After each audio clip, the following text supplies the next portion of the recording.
on the ground. I'm not coming down. I want to go higher, higher, higher than that. Welcome back to the Business is Human podcast. I'm your host, Rebecca Fleetwood Hession, and we're here to bring you episodes that blend meaningful work with profitable success. Here to steward what I call the age of humanity. I believe if we transform the way we work, we can transform the way that we live. As always, my friendly request, if you like what you hear, hit subscribe so you don't miss any episode, and leave a review to tell the other humans that they might like it too. Always looking to help you and connect with others. All right, let's get into it, shall we? Welcome back to Business is Human, where we bridge the best of brain science and the Bible and business to bring clarity and courage and compassion to our lives and our leadership. Today, I'm going to tell another story of a client that I work with and what she's going through. And again, I'm going to do it anonymously because our coaching conversations are very much what happens here stays here.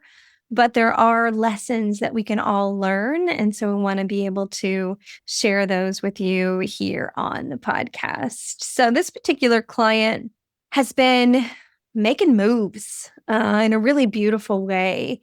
She has moved to a couple different companies over the last several years, all for the right reasons. And she's in an organization now that she really, really cares about the mission. She cares about the people. She cares about all of it. She's found this real connection and passion for it. And as we've been working together as she's in this new role, there was an opportunity to go and propose a promotion, not just because she wanted the promotion, which is great. It's more money. It's more responsibility, because she knew that in order to impact the customers and to truly make a difference, that she needed more responsibility to make some changes. And she was unable to get the work done from the position that she was in prior. And so we worked together and she went in and she proposed it. And they said, absolutely, we'd love for you to take on this extended role, this elevated role. And yay, there was celebration, there was champagne, it was so good, yay. And then she dug into it. And it's like, you open it up and you look behind the curtain and you're like, oh my. This is way more of a mess than I thought it was going to be. And that happens. I'm sure happened to many of us. And so now you've got this weight of decisions that need to be made. And this is where my client is right now. And it's affecting not just her work, but her entire life, because we are one person. And when there's massive amounts of stress and frustration and big decisions, it has impact on our nervous system. And our nervous system has impact on all of our relationships. And that's just the truth. So if you've been in that situation where you're like, oh, this is bigger and messier than I thought it was going to be, this is for you. So let's break it down. I've pulled it apart into some things that I think will be helpful for most people in career situations. So the first one is the indecision, that stress of should I or shouldn't I? Should I let this person go? Should I reorganize this? Should I confront that leader? And oftentimes we give ourselves a lot of time to discern whether it's the right decision to make. I need to make sure I do my due diligence. I need to make sure that I listen. Yes, but yes, and because the neuroscience says that the stress of uncertainty is worse for our nervous system than to make the hard decision and to move forward. And it's my experience over the last 30 some years in business as a leader and a coach that most of the time when you have an inclination that that person needs to be let go, you're right.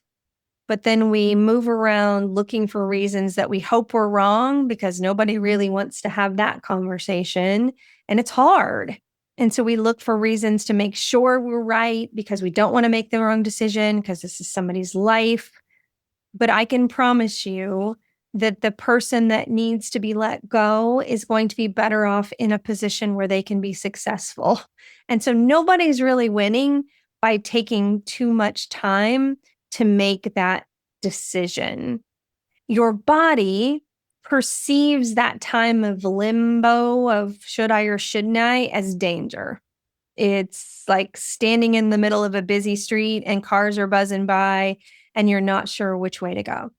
Well, you're going to get hit by a car if you just stay there. You got to make a decision. And once you make the decision, then your nervous system says, okay, let's get to work. And then it has purpose. Then it knows what to do next. But the uncertainty, that's not good for anybody. The Bible says a double-minded person is unstable. And that's true. I don't know what to do.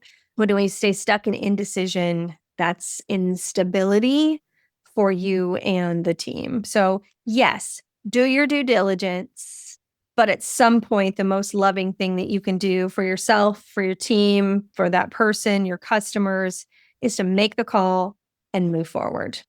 So a couple of reflection questions for you. The first one is, where am I avoiding a decision because I'm afraid of the discomfort? We did an episode last week about love and fear. And so what would it look like to move forward with love and making the decision for everybody involved? Because once that decision is made, would immediately lighten the emotional load. So what decision do you have on your plate right now that once you made it, would immediately lighten the emotional load that you're carrying? I'll give you an example from my life. I just shut down the Badass Women's Council online shop that I've had for years and years and years and years. And it just isn't aligned with where I'm taking the business. It was taking a lot of time and money, and it really wasn't making me money, but I liked it. It was fun. And people, when I see people out wearing their Business is Human merch, and always, that was fun. But ultimately, I just kept going back and forth. Should I close it? Should I not close it? Should I close it? Should I not close it? And finally, once I just said, I'm done with it, it just felt so much better. Yes, do I still love to see people wearing their merch? Yeah, absolutely. But it just feels good to having made the decision and moved on. All right. The next section today from this client's example is when we do need to let people go, we can do that with honor and respect, because not everybody is going to thrive in every role. And sometimes it looked like they were going to be a good fit. In this case, this client didn't make the decision to promote this person. And in one of our coaching sessions, I said, based on what you've seen, would that have been your choice? And she said, absolutely not. And I said, okay, so let's just dig into it. But not every person that you think is going to be good at a role is. And so that doesn't make them bad. It doesn't make you mean or cruel. It means it's time to get some clarity on the situation, to shine some light on the situation. We can let people go with honor. But when we delay these decisions out of fear or guilt, we're often hurting everybody involved. You, the person that needs to be let go, the team, they need to be moving on into something that they can feel fulfilled and to win and thrive. Actually, I put together a little bit of a script. And listen, I use the term script lightly. It's just a guideline. So if you need to terminate someone, you might say something like, this is a hard conversation, and I want to approach it with respect and honesty. After evaluating the needs of the team and where we're headed, I've come to the decision that this role is no longer the right fit moving forward. This isn't about blame. It's about clarity. You deserve to be in a job where your strengths shine. I want to support you in making that transition with dignity and care. So let's talk about the transition. Own the decision. Don't talk about how it's hard for you because it's not about you. You're making this decision. Yes, it's difficult, but you're doing it with respect and honesty. So this is a great place to use AI, use chat or something to say, hey, here's the situation. I need to terminate this person. Give me some language that allows me to do it with respect and honor. It's a great tool to use for that. Highly recommend. So here's some reflection questions. When you need to lead with both courage, making the tough decision, and compassion, because this is a human and this is their lives, and we are respectful and loving. Questions. Am I confusing the guilt that I feel about making this decision with compassion? Am I delaying it, calling it compassion when really I just don't want to make it and I feel guilty that I have to make this decision? That's a good reflection question. Another one is, how can I show honor and make the necessary decision? Business is going to have tough decisions, y'all. It just is. And if we can handle them with respect, compassion, and honor, we leave people whole and able to move forward better. Now, the next thing that is coming up for this client is when we are under massive amounts of stress and activation in our nervous system, that is impacting our cellular structure. So our cellular structure goes home with us. We don't leave it at the office. So the stress doesn't stay at the office. And so because our nervous system activation blocks connection, we're going to probably have some struggles at home with our relationships if we're not really, really aware of this situation. So sometimes this pressure of leadership and tough decisions spills over into our personal life. And then all of a sudden, our personal relationships feel tense and we're more irritable and less patient and less connected. It's better to talk about it. It's better to allow them into what's happening, not to take your work home and dump about it and moan and groan about it, but to say, you know what, I'm feeling really dysregulated. And I know that I'm not as patient and not as kind. And I need to take some time and rest and reflect and go for a walk and get calmed down. And then I'll come back and we can have a better discussion. Just talk about it. Be open about it.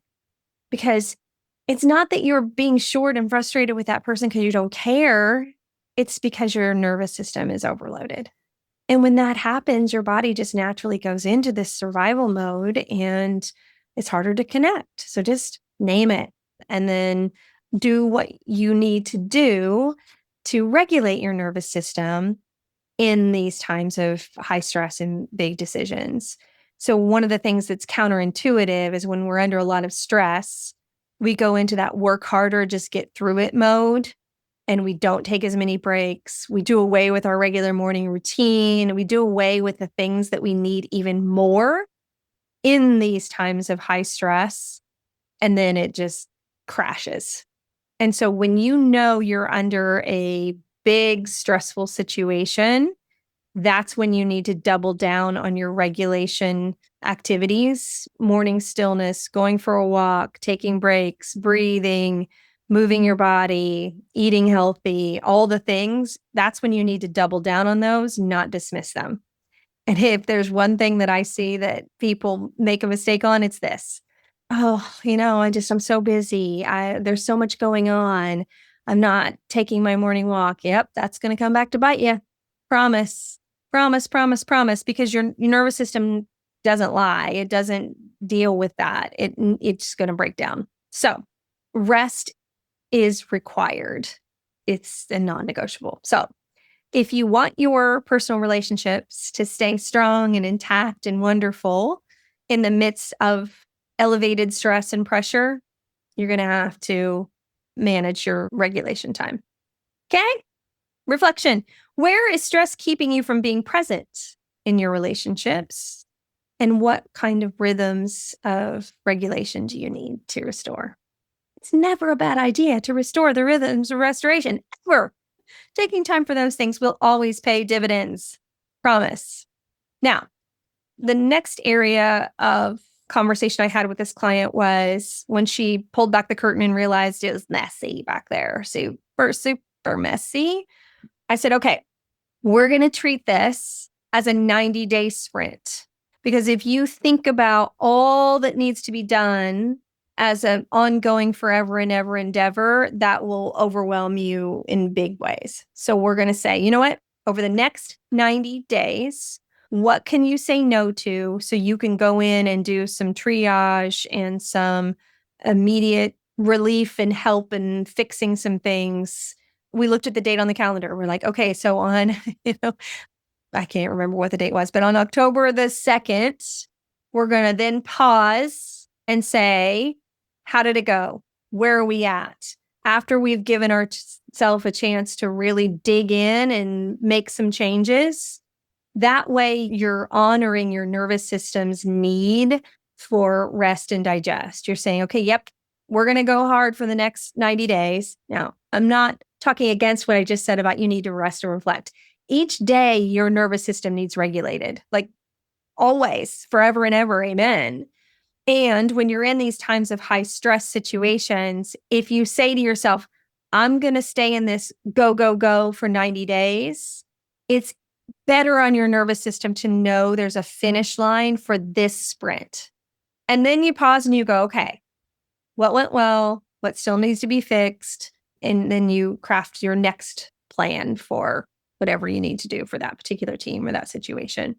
Because when everything feels broken, we have to hone in and focus on a few things that we can win at and get some ripple effect from those decisions to start making things better overall. Identify, the one to three most broken parts of this, work on those, and then pause and then say, okay, now what do we need? This sprint structure gives your nervous system a clear beginning and a defined focus and an end point where we're going to reevaluate it. We just put it into this little 90-day time frame. It's like the difference between I got to go out there and just tread water and feel like I'm drowning forever, or I'm going to go out there and I'm going to fix this thing and then I'm going to come back in on the shore and I'm going to rest and then see what else needs to be done. So it's movement to create momentum, not just a constant state of frustration. So reflect on your business. What are some major, like 1 to 3, no more, issues, problems that are screaming right now for your attention that are going to have huge impact? Could you put a 90-day sprint on those? Yeah. Do you have probably a lot of other things that people are expecting from you? Sure. Fine. But it's okay sometimes to do other things with less intensity so you can really focus on those 1 to 3 big things that are going to give you a strong ripple effect of impact. And how will you mark the end of that sprint with some real reflection and celebration? And so that's what my client and I are doing. I'm like, okay, after this 90 days, we're going to celebrate with some wine and charcuterie, and we're going to reflect on how'd it go, where are we at, what needs to happen next. And this works, y'all. I've used it enough personally and with my clients. I can promise you that will help your nervous system get through these hard times. All right, I hope these stories are helpful for you. I will continue to bring them to you as they pop up. All right, love you made it. Make it a great day. I'm not coming down. I never left it on the ground. I'm not coming Thanks for being here. You can follow us on Instagram, Business is Human, or TikTok, Rebecca Fleetwood Hession. It's a great way to share some of the clips with your colleagues and friends. All right, make it a great day. Love you, mean it.